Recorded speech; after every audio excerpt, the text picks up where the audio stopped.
Eu tenho um alerta muito importante sobre a Bolsa de Valores, um alerta que serve para todos os investidores. Eu quero que você preste muita atenção nesse vídeo. E é um alerta sobre isso aqui, tá? Relação de investidores na Bolsa com o resultado da Bolsa. Para que você entenda ele, eu preciso te explicar o que está acontecendo e como a maioria dos investidores está cometendo um erro muito claro agora. Pode custar muito caro no futuro. Mas antes de mais nada, comenta aqui, tá? Você está comprando ações agora e mais, esteve comprando nos últimos 6 ou 12 meses? Deixa teu comentário aqui que eu quero ver e quero ver a troca entre vocês, clubistas, que eu sempre valorizo pra caramba.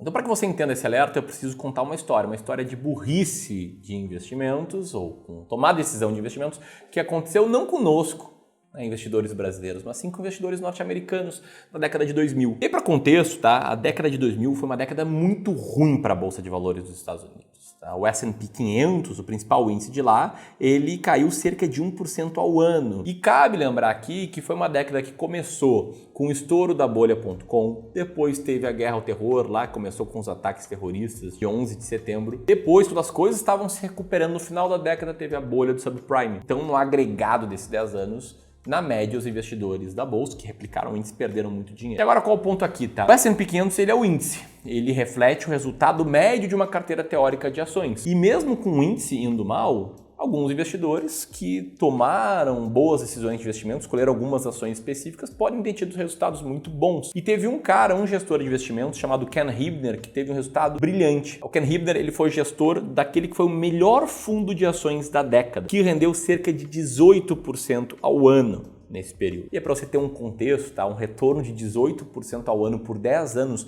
multiplica por mais de 5 o patrimônio de quem investe dessa forma. Numa década em que a média do mercado foi mal, esse é um resultado brilhante. E aí, por ser um fundo, né, vários investidores investiram nesse fundo, seja do início até o fim da década, seja comprando em alguns momentos e vendendo em outros. Mas o ponto é que qualquer investidor nos Estados Unidos teve a possibilidade de investir nesse fundo, muitos fizeram isso. Esse é o grande ponto dessa história. Embora o fundo tenha rendido 18,5% ao ano, na média, os investidores, os cotistas do fundo, perderam cerca de 11% ao ano. Por que isso, tá? Porque quando o fundo tinha uma performance muito boa, os investidores entravam lá nas suas corretoras e listavam, né, os fundos, os que mais tinham subido, os que mais tinham caído, uma galera entrava na alta. Em 2007, por exemplo, o fundo subiu 80%. E os investidores botaram 2,6 bilhões de dólares no fundo. E aí, quando o fundo começava a cair, a performance não era boa, o que eles faziam? Eles saíam. Em 2008, por exemplo, o fundo caiu 48% e os investidores tiraram quase 1 bilhão de dólares. E aí, quando fizeram uma entrevista, né, para o gestor, para o Ken Hibner, sobre essa curiosidade, né, sobre o fato do fundo ter sido melhor e mesmo assim a média dos investidores ter perdido dinheiro, o que ele respondeu? Abre aspas. Olha, uma quantidade enorme de dinheiro entrou no fundo quando ele estava no seu topo histórico de rentabilidade e eu não sei o que falar sobre isso, né? Não tenho controle sobre o que os investidores fazem. Enfim, o que eu estou te mostrando aqui é um fenômeno chamado Behavior Gap, que é gap de comportamento, que diz que muitas vezes o desempenho de um investimento pode ser bem diferente do desempenho dos investidores que compraram esse investimento. E o ponto é que isso existe no Brasil também. Eu já desconfiava que o Behavior Gap era um fenômeno global, já desconfiava que ele existe no Brasil, porque basta cruzar aqui, né, o fluxo de dinheiro em fundos de ações com a variação da bolsa, você vai ver que em anos bons de bolsa, pessoas colocam dinheiro em fundos de ação. Em anos ruins, as pessoas tiram dinheiro de fundos de ações. E então, né, ali em 2013, 14, 15, com 3 anos ruins, as pessoas começaram a tirar dinheiro da bolsa.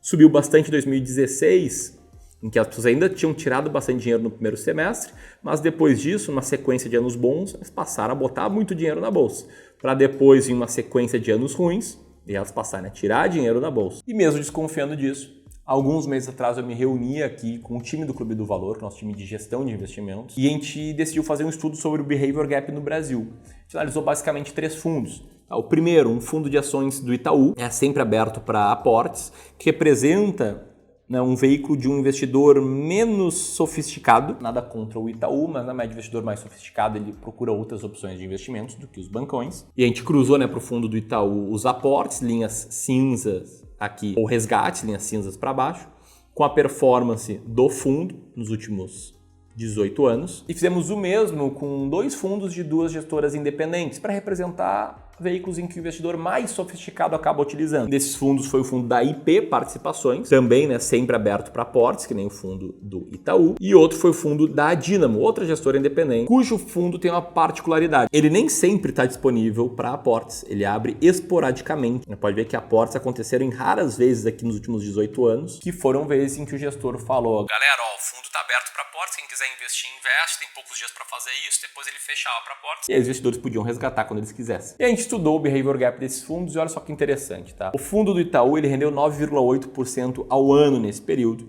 enquanto o da IP Participações rendeu 13,4% ao ano e o da Dynamo rendeu um pouquinho mais, 15,5% ao ano. Só que quando a gente olha para a rentabilidade do investidor, o que a gente teve, tá? O cara do Itaú, que é o cara menos sofisticado, que tem a maior tendência de entrar na alta e sair na baixa, ele viu uma rentabilidade de apenas 0,4% ao ano, um enorme behavior gap. Já o cara do fundo da IP, que é um cara mais sofisticado que o do Itaú, ele ainda viu um behavior gap, embora bem menor. O retorno dele foi de 11,9% ao ano. E o investidor da Dynamo, que não podia investir, não podia fazer aportes quando ele quisesse, só quando o gestor liberasse, esse cara teve um behavior gap negativo. Enquanto o fundo rendeu 15,5% ao ano, o investidor médio viu uma performance de 16% ao ano. Isso tem tudo a ver com o alerta que eu vou trazer aqui. Mas antes de fazer um alerta, eu queria agradecer o time do Clube do Valor que fez toda essa pesquisa, que faz parte do nosso trabalho. Um trabalho contínuo de estudo, pesquisa, para a gente tomar as melhores decisões de investimento para os nossos clientes de wealth, buscando preservar o patrimônio deles e melhorar a performance, melhorar o potencial de retorno no longo prazo. E faz parte do nosso DNA aqui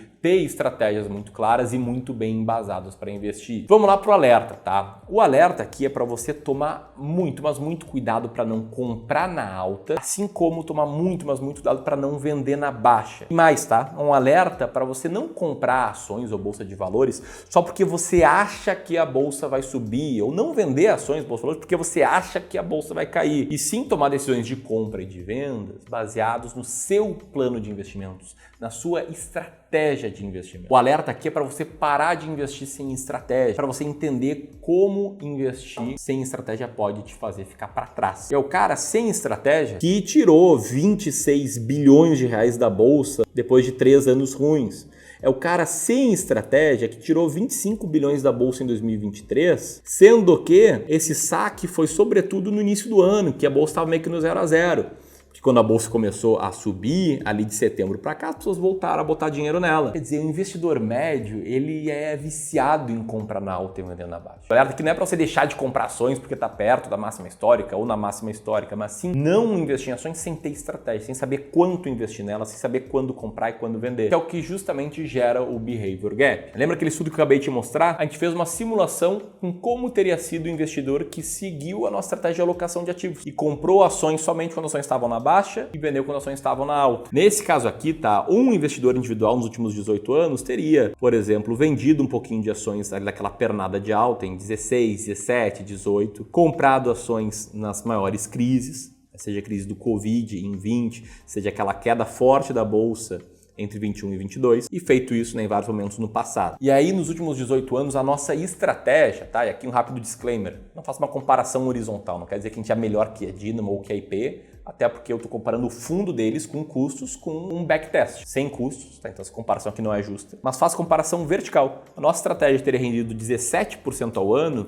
e o investidor médio que fizesse os rebalanceamentos, que se forçasse a comprar na baixa e vender na alta, teria visto uma rentabilidade de 21% ao ano. Então, o que você tem que fazer para ter melhor potencial de retorno e para seguir aqui esse alerta? Passo número 1, desenhar uma carteira ideal para o longo prazo. Digamos uma carteira que tenha 60% de peso em renda variável, 40% de peso em renda fixa, se você for um investidor mais tolerante ao risco, pode ter espaço para isso. Você vai lá, monta essa carteira e de 3 em 3 meses faz o rebalanceamento, que é o processo de vender um pouco aquela classe de ativos que está com peso maior do que o alvo e comprar um pouco que ela está com peso menor. Então, digamos que renda variável caiu 40% num período e renda fixa subiu 5%. O peso de renda variável saiu de 60% para 46,2%. E aí você vai lá e vende um pouco de renda fixa para comprar um pouco de renda variável. É esse tipo de trabalho aqui que a gente faz para os nossos clientes de wealth. É o nosso serviço personalizado aí para quem tem mais de 500 mil reais para investir, ou seja, para quem tem 1 milhão, 2 milhões, 5, 10 milhões ou mais, e que a gente está com algumas vagas abertas para uma reunião inicial totalmente gratuita para a gente apresentar o serviço e fazer uma análise da tua carteira,